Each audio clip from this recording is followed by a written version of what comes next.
വയനാട് പുൽപ്പള്ളിക്ക് സമീപം കടുവ ആക്രമിച്ചു കൊന്ന കൂമന്മാരന്റെ പോസ്റ്റ്മോർട്ടം തുടങ്ങി. എഡിഎമ്മുമായി നടത്തിയ ചർച്ചയ്ക്ക് ശേഷമാണ് പ്രതിഷേധം അവസാനിപ്പിക്കാൻ കുടുംബം തയ്യാറായത്. നരഭോജി കടുവയെ പിടികൂടാൻ നടപടി തുടങ്ങിയെന്ന് വനംമന്ത്രി AK ശശീന്ദ്രൻ പറഞ്ഞു.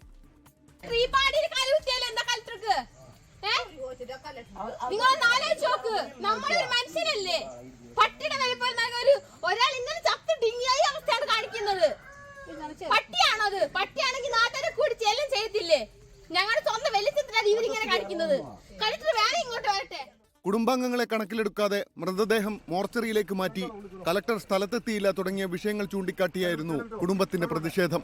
ഞങ്ങൾക്കിപ്പോ ഒരു ജീവൻ പോയിട്ട് ഇവരിങ്ങനെ കാണിച്ചിട്ട് കാര്യമുണ്ടോ? ഒരു ജീവന് പട്ടിയുടെ വില പോലും നൽകണ്ടല്ലോ ഇന്നലെ അവരെ കൊണ്ടുപോയത്. അല്ലെങ്കിൽ സ്വന്തം മോനോടെങ്കിലും പറയണമായിരുന്നു. ഒരാളെ പോലും കൊണ്ടുപോയിട്ടില്ല പോയ ആൾക്കാരിൽ. അങ്ങനെ ചേച്ചി പറഞ്ഞ കളക്ടർ വന്ന് എല്ലാം തീരുമാനിക്കട്ടെ എന്ന്. ADM നേരിട്ടെത്തി കുടുംബാംഗങ്ങളുമായി ചർച്ച നടത്തി. ധനസഹായത്തിന്റെ ആദ്യ ഗഡു 6 ലക്ഷം രൂപ വേഗത്തിൽ കൈമാറും. കൂമന്റെ മക്കളിൽ ഒരാൾക്ക് സ്ഥിരം ജോലി നൽകാൻ സർക്കാരിന് ശുപാർശ ചെയ്യും. കടുവയെ പിടികൂടാനുള്ള നടപടികൾ സ്വീകരിക്കും തുടങ്ങിയ വിവിധ ആവശ്യങ്ങൾ അംഗീകരിച്ചതോടെയാണ് പ്രതിഷേധം അവസാനിച്ചത്. ആരും കൊണ്ടുപോയില്ല, ആങ്ങളെ പോയായിരുന്നു. അച്ഛനെ ഞങ്ങളെല്ലാരും നോക്കിക്കൊണ്ട് ഇപ്പൊ അതിനൊരു വഴിയില്ലോട്ട്. അച്ഛന് പെൻഷൻ കിട്ടുന്നതിനാണ് ഞങ്ങൾ ജീവിച്ചോണ്ടിരുന്നത്. ഇപ്പൊ അച്ഛനില്ലാണ്ടായപ്പോ ഞങ്ങൾക്ക് ഒരു വഴിയിലുണ്ടായി. ജില്ലാ പഞ്ചായത്ത് സത്യപ്രതിജ്ഞ നടക്കുന്നതിനാലാണ് കലക്ടർക്ക് എത്താൻ കഴിയാത്തത്.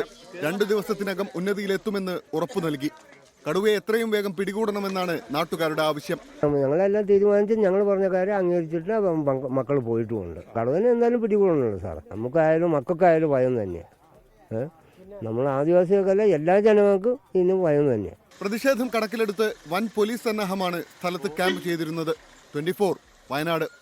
ലോകത്തെവിടെയായാലും ഏത് സമയത്തും 24 വാർത്തകളും ഓഗ്മെന്റഡ് റിയാലിറ്റി പാക്കേജുകളും എക്സ്പ്ലെയിനറുകളും വിശദമായി കാണാൻ ഞങ്ങളുടെ YouTube ചാനൽ നിങ്ങൾക്ക് സബ്സ്ക്രൈബ് ചെയ്യാം.